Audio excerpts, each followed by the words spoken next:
Good evening, students. Today we will discuss next topic of elasticity. That is, आज हम discuss करेंगे Hooke's law. Hooke's law आपको क्या बता रहा है? ये हमें स्ट्रेस और स्ट्रेन का आपस में रिलेशनशिप बता रहा है कि स्ट्रेस और स्ट्रेन का आपस में रिलेशन क्या है. कल हमने स्ट्रेस डिस्कस किया था, that is force acting per unit area. Then हमने स्ट्रेन डिस्कस किया था. स्ट्रेन क्या था हमारे पास कि जो भी आपके पास डिमेंशंस में चेंज आ रहे हैं, change in dimension to the original dimension. आज हम डिस्कस कर रहे हैं हुक्स लॉ. अब हुक्स लॉ के अकॉर्डिंग क्या है आपके पास, 1679 में स्ट्रेस और स्ट्रेन में हुक्स ने एक रिलेशन बताया था. उसके अकॉर्डिंग क्या है कि जो आपके पास रेशो है स्ट्रेस की स्ट्रेन से, the ratio of stress to the strain is constant. जो इनकी रेशो है वो कांस्टेंट है. पर कब? जब आपके पास स्ट्रेन है जो, if strain is very small, अगर स्ट्रेन आपके पास स्मॉल है तो जो स्ट्रेस है that is directly proportional to the strain. अगर आपके पास स्ट्रेन की वैल्यू कम है तब स्ट्रेस है जो वो डायरेक्टली प्रोपोर्शनल किसके है, स्ट्रेन के. और जो इन दोनों की रेशियो है वो हमें क्या बताती है, it tells us about the modulus of elasticity. ये क्या है यहाँ पे, it is a modulus of elasticity. अब देखिए, जो मॉडुलस ऑफ इलास्टिसिटी है वो डिपेंड करता है टाइप ऑफ द स्ट्रेस, कि स्ट्रेस की टाइप कैसी है. स्ट्रेस हमारे पास तीन तरह का हो सकता है. या तो आपके पास होगा टेंसाइल स्ट्रेस, जिसको कि आप लॉन्गिट्यूडनल स्ट्रेस भी बोलते हो. सेकंड होता है आपके पास normal stress, and the third one is shearing stress. एक तो टाइप ऑफ स्ट्रेस पे डिपेंड करता है, एंड स्ट्रेन प्रोड्यूस, और उस टाइप ऑफ स्ट्रेस से स्ट्रेन कैसा प्रोड्यूस हो रहा है. स्ट्रेन भी हमने तीन तरह का डिस्कस किया था, shearing strain, longitudinal strain and volumetric strain. तो modulus of elasticity type of stress and strain produce के ऊपर डिपेंड करता है. अब फर्स्ट क्या है, अगर आपके पास स्ट्रेन है जो, इफ स्ट्रेन इज लॉन्गिट्यूडनल, अगर आपका स्ट्रेन लॉन्गिट्यूडनल है तब आपके पास जो ये मॉडुलस ऑफ इलास्टिसिटी है it is known as Young's modulus. तब हम इसको क्या बोलेंगे, यंग्स मॉडुलस. सेकंड क्या है, अगर आपके पास जो स्ट्रेन प्रोड्यूस है, अगर आपके पास वो वॉल्यूमेट्रिक है, वॉल्यूम वाला है, तब मॉडुलस ऑफ इलास्टिसिटी का नाम क्या बन जाता है, it is known as bulk modulus. And the third one is, अगर स्ट्रेन जो आपके पास प्रोड्यूस हो रहा है that is the shearing strain, तब जो मॉडुलस ऑफ इलास्टिसिटी है उसको हम बोलते हैं मॉडुलस ऑफ रिजिडिटी. उसमें से ये दोनों हमारे सिलेबस में हैं, बट हम थर्ड वाला भी डिस्कस करेंगे. क्लियर है कि अगर आपके पास जो स्ट्रेन है वो लॉन्गिट्यूडनल है तो इसको हम बोलते हैं यंग्स मॉडुलस. अगर वॉल्यूमेट्रिक है तब हम बोलते हैं बल्क मॉडुलस. और अगर शीयरिंग है देन हम इसको बोलते हैं मॉडुलस ऑफ रिजिडिटी. अब इसके अकॉर्डिंग हम वन बाय वन इनको डिस्कस करते हैं. फर्स्ट हम डिस्कस करते हैं दैट इज यंग्स मॉडुलस. अब देखिए यंग्स मॉडुलस में क्या होता है,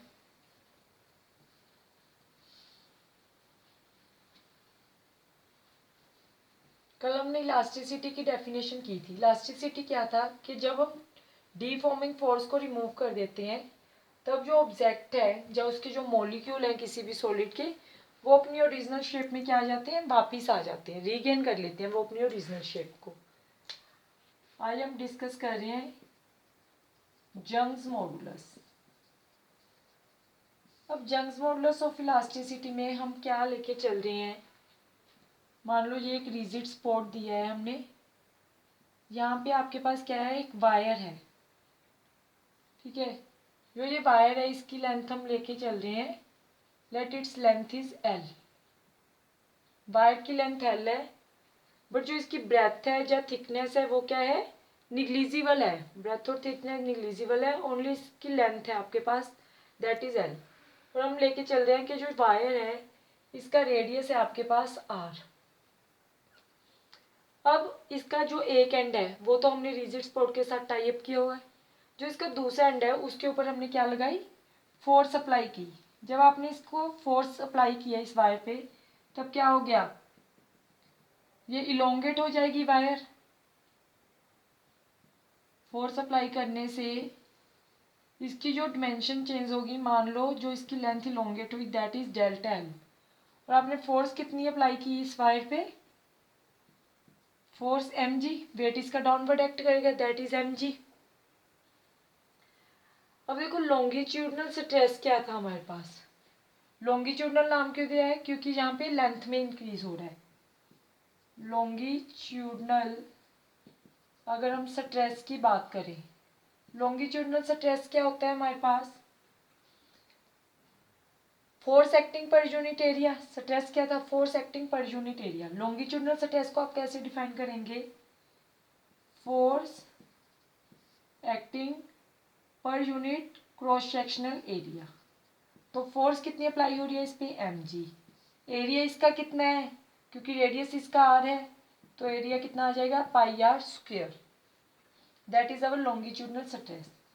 सिमिलरली अगर हम लॉन्गिट्यूडनल स्ट्रेन की बात करते हैं, लॉन्गिट्यूडनल स्ट्रेन क्या होता है हमारे पास, change in dimension to the original dimension, means change in length to the original length.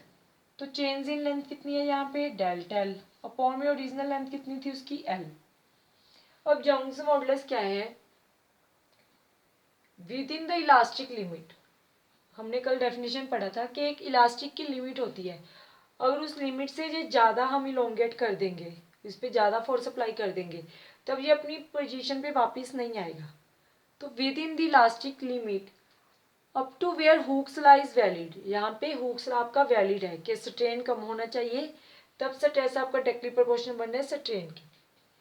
जो रेशियो है किसकी, longitudinal strain, sorry longitudinal stress to the longitudinal strain is known as Young's modulus. Means Young's modulus क्या है आपके पास, Young's modulus आपके पास ratio है longitudinal stress to the longitudinal strain but up to the elastic limit where Hooke's law is valid. तो longitudinal stress का formula M G upon pi R square upon में delta L upon L, क्या आ जाएगा, M G upon pi R square into में L upon delta L.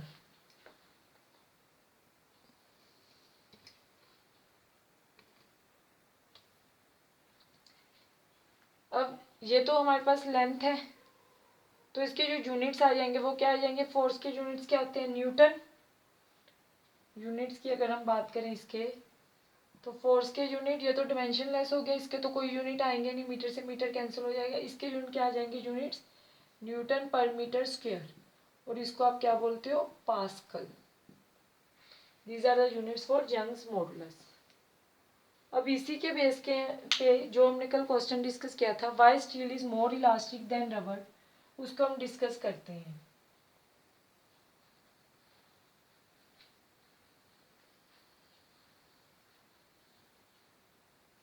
तो जो ratio है longitudinal stress to the longitudinal strain within the elastic limit where Hooke's law is valid, that is known as our Young's modulus. Ma'am this is a example, और इसके through आपने इसको prove भी किया। अब नेक्स्ट है आपके पास, इसको हम मैथमेटिकली देखते हैं, why steel is more elastic than rubber, why steel is more elastic than rubber. कल हमने क्या बोला था कि जो मॉडुलस ऑफ इलास्टिसिटी है वो स्टील का ज़्यादा है as compare to rubber, that is E. इसलिए मैंने बोला था कि स्टील ज़्यादा इलास्टिक है, क्योंकि जो स्टील है उसका जो यंग्स मॉडुलस ऑफ इलास्टिसिटी है दैट इज मोर। तो इसको हम मैथमेटिकल देखते हैं। अभी हमने जो फार्मूला किया उसके अकॉर्डिंग क्या आया था, जो यंग्स मॉडुलस था लेट मेरे पास 2 वायर्स हैं, लेट 2 वायर्स हैविंग लेंथ, मान लो दोनों की लेंथ L है एंड रेडियस मैं एज्यूम कर रही हूँ दोनों का R, एंड मैंने सेम फोर्स अप्लाई किया and same force is applied, that is mg force apply की दोनों पे। तब जो चेंज इन लेंथ आई, चेंज इन लेंथ स्टील के केस में वो आई that is delta L S, and in case of rubber वो आई डेल्टा एल आर। ठीक है, तो इसके अकॉर्डिंग जो यंग्स मॉडुलस है फॉर स्टील, वाई एस क्या है, यंग्स मॉडुलस फॉर स्टील, ये हमारे पास था longitudinal stress to the longitudinal strain. Longitudinal stress क्या था, force acting per unit area upon में change in length to the original length. Similarly अगर हम यंग्स मॉडुलस लिखें किसका, रबड़ के लिए, तो लॉन्गिट्यूडनल स्ट्रेस क्या है, force acting per unit area to the longitudinal strain that is delta L R upon L. अब दोनों को डिवाइड कर दो, अगर हम दोनों को डिवाइड करेंगे, डिवाइड 1/2, वी गेट क्या आ जाएगा, Y S upon Y R, सब कुछ कैंसिल हो जाएगा, मेरे पास बचेगा mg upon pi R square into L into में डेल्टा एल एस डिवाइड में अगेन mg एल अपॉन में pi R square delta L are.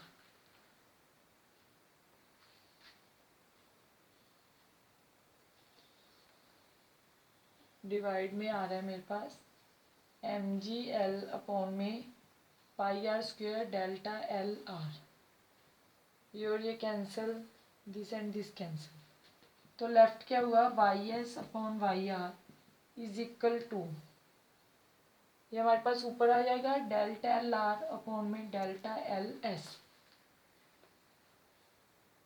But जो इलोंगेशन हो रही है, इलोंगेशन रबड़ के केस में ज़्यादा होगी as compare to delta L S. Same force apply करने पे रबड़ ज़्यादा इलोंगेट होगी। अब अगर इलोंगेशन रबड़ में ज़्यादा है,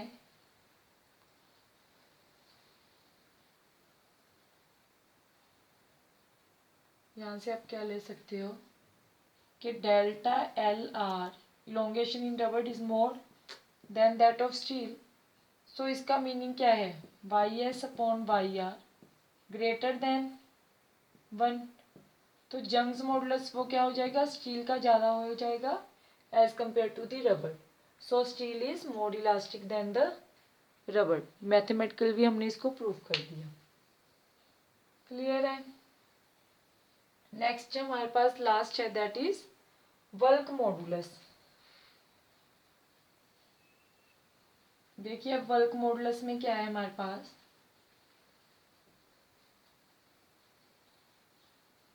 बल्क मॉडुलस कब आता है हमारे पास, अगर स्ट्रेन क्या है आपके पास, वॉल्यूमेट्रिक, और स्ट्रेन वॉल्यूमेट्रिक क्या होगा, अगर हमारे पास जो स्ट्रेस है वो क्या होगा, नॉर्मल। नेक्स्ट है आपके पास दैट इज बल्क मॉडुलस। देखिए बल्क मॉडुलस में क्या है,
देखिए इसमें आपने क्या किया है, सब जगह से प्रेशर अप्लाई किया। जब हम इसके सब सरफेस पे प्रेशर अप्लाई करेंगे तब क्या होगा, इसका जो वॉल्यूम है वो रिड्यूस हो जाएगा। जब इसके हर जगह से आपने प्रेशर अप्लाई किया तो वॉल्यूम रिड्यूस हो गया, रिड्यूस होके हमने उसको डॉटेड से रिप्रेजेंट किए। तो वर्क मॉडुलस क्या होता है कि within the elastic limit up to which Hooke's law is valid, जो रेशो आती है किसकी, नॉर्मल स्ट्रेस की। जो रेशो है वर्क मॉडुलस क्या है, रेशो किसकी, नॉर्मल स्ट्रेस की to the volume strain, that is known as bulk modulus. Normal stress क्या है हमारे पास अब यहाँ पे, P। वॉल्यूम स्ट्रेन क्या है हमारे पास, नॉर्मल स्ट्रेस क्या होता है, force acting per unit area. तो फोर्स कितनी अप्लाई हो रही है, जो हमारे पास force acting per unit area, वही तो क्या होता है आपके पास, pressure, that is also known as pressure. तो इसको हमने ले लिया P। और वॉल्यूम स्ट्रेन क्या है कि change in volume to the original volume, volume उसका चेंज हुआ है, क्या हुआ है, उसका वॉल्यूम कम हो रहा है। तो इसको हम ले लेंगे माइनस डेल्टा वी अपॉन में वी। तो ये कितना बन जाएगा, पी वी अपॉन में minus delta we, that is our work modulus. Clear है। अब यहाँ पे जो इसके यूनिट्स की बात करें तब अगेन इसके यूनिट्स तो रहेंगे नहीं, फोर्स अपॉन एरिया है, फोर्स अपॉन एरिया के यूनिट्स क्या आ जाएंगे, न्यूटन पर मीटर स्क्वायर, और दूसरे इसके यूनिट क्या आ जाएंगे, पास्कल। जो वर्क मॉडुलस होता है वो सॉलिड और लिक्विड में ज़्यादा है as compare to the gases. और जो वर्क मॉडुलस का रेसिप्रोकल होता है, रेसिप्रोकल ऑफ वर्क मॉडुलस हम क्या बोलते हैं, that is known as compressibility. जो रेसिप्रोकल है आपका, नेक्स्ट एक टर्म आती है आपके पास कंप्रेसिबिलिटी। कंप्रेसिबिलिटी क्या है आपके पास, reciprocal of work modulus is known as compressibility। इसको हम B से डोनेट करते हैं, ठीक है। तो 1 अपॉन वर्क मॉडुलस, अभी हमारे पास फार्मूला क्या बना था इसका, ये इसका बना था हमारे पास P upon minus delta we. तो इसका रेसिप्रोकल है ये, तो यहाँ पे फार्मूला बनेगा माइनस डेल्टा वी अपॉन में पी वी। उसके यूनिट क्या थे, न्यूटन पर मीटर स्क्वायर, यहाँ पे यूनिट बनेंगे